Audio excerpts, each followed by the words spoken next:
जय श्री राम। दोस्तों, आज हम आपको एक ऐसी रहस्यमयी और रोचक जानकारी देने जा रहे हैं जिसमें हनुमान जी ने चतुराई दिखाकर पाताल लोक में जाकर भगवान राम और लक्ष्मण जी को अहिरावण के बंधनों के मुक्त से मुक्त करवाया। दोस्तों, हर रोज नई धार्मिक कहानियां, हिंदी धार्मिक कहानियां और रोचक जानकारी सुनने के लिए हमारे चैनल को सब्सक्राइब करें। जय हनुमान। रामायण की कथा अनेक अद्भुत घटनाओं से भरी हुई है, जिनमें से एक है हनुमान जी का पाताल लोक अभियान। ये कथा हनुमान जी की अपार भक्ति, अदम्य साहस और अलौकिक शक्तियों का परिचायक है। पाताल लोक का ये रोमांचक अभियान तब घटित हुआ जब अहिरावण नामक मायावी राक्षस ने छल से भगवान राम और लक्ष्मण को पाताल लोक में बंदी बना लिया। हनुमान जी ने अपनी बुद्धि, पराक्रम और पंचमुखी रूप से अहिरावण का वध किया और राम लक्ष्मण को मुक्त कराया। अध्याय 1, युद्ध भूमि में छल। लंका युद्ध अपने चरम पर था। रावण और उसके सैनिक निरंतर पराजित हो रहे थे। राम की सेना की विजय सुनिश्चित लग रही थी। रावण ने अपनी सेना को पुनः संगठित करने के लिए अपने भाई अहिरावण को सहायता के लिए बुलाया। अहिरावण पाताल लोक का राजा और तंत्र मंत्र में सिद्धहस्त था। रावण ने उससे राम और लक्ष्मण को पकड़ने का आग्रह किया। अहिरावण ने अपनी माया शक्ति का प्रयोग करने का वचन दिया।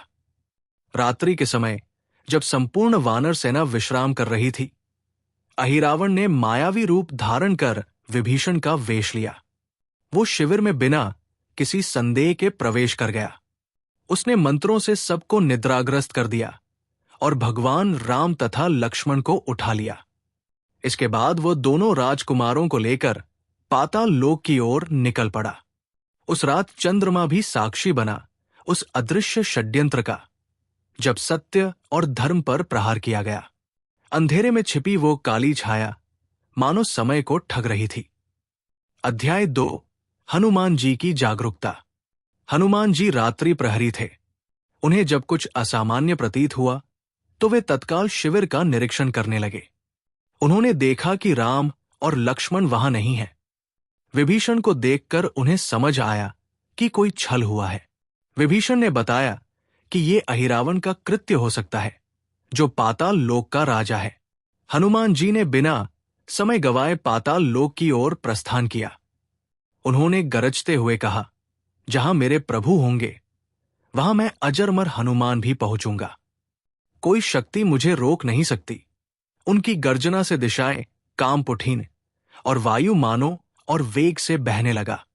अध्याय 3, पाताल लोक का प्रवेश द्वार। हनुमान जी पाताल लोक के द्वार पर पहुंचे। वहां एक भयंकर राक्षसी चटकिला नामक द्वारपाल के रूप में उपस्थित थी। उसकी आंखें अंगारे की तरह धधक रही थी। उसने हनुमान को रोकने की चेष्टा की।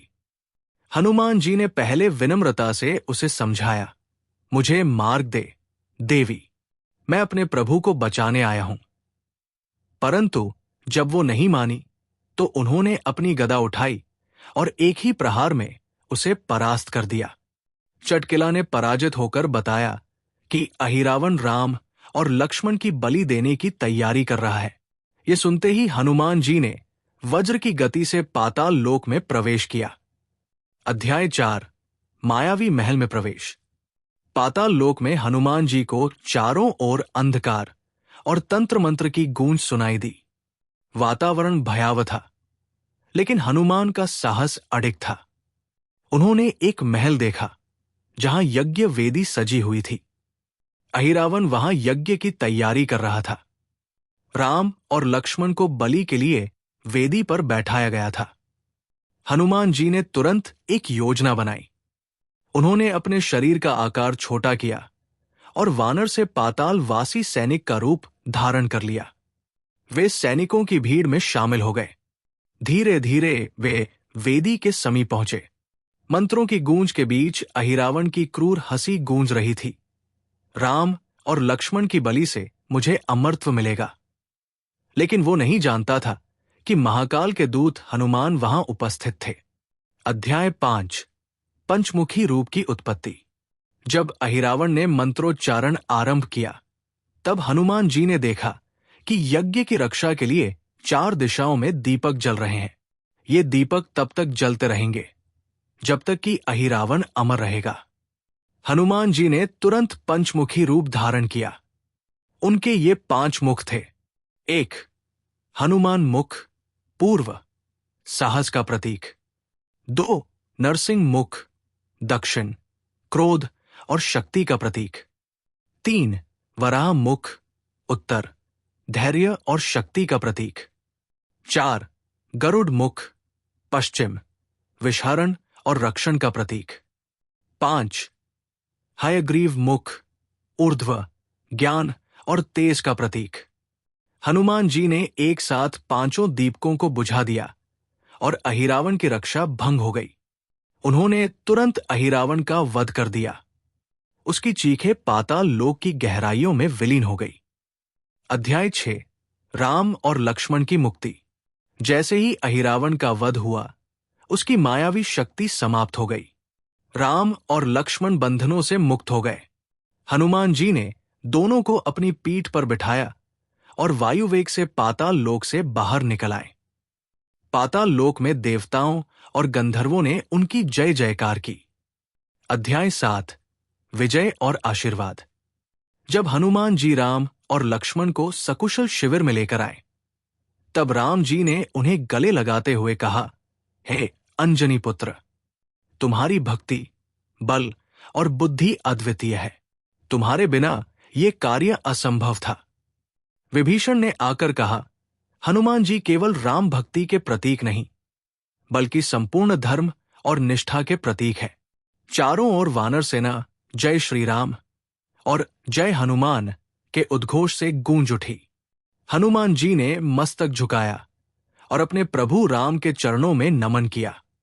ये कथा हनुमान जी की अपार भक्ति, शक्ति और निस्वार्थ सेवा को दर्शाती है। पंचमुखी हनुमान की ये कथा हमें सिखाती है कि जब धर्म की रक्षा का संकल्प होता है तो कोई भी बाधा मार्ग में टिक नहीं सकती, और जब संकट में भक्ति पुकारती है तब संकटमोचक हनुमान अवश्य आते हैं। जय श्री राम, जय हनुमान। कमेंट में जय श्री राम, जय हनुमान जरूर लिखें और ये स्टोरी ज्यादा से ज्यादा लोगों को शेयर करें।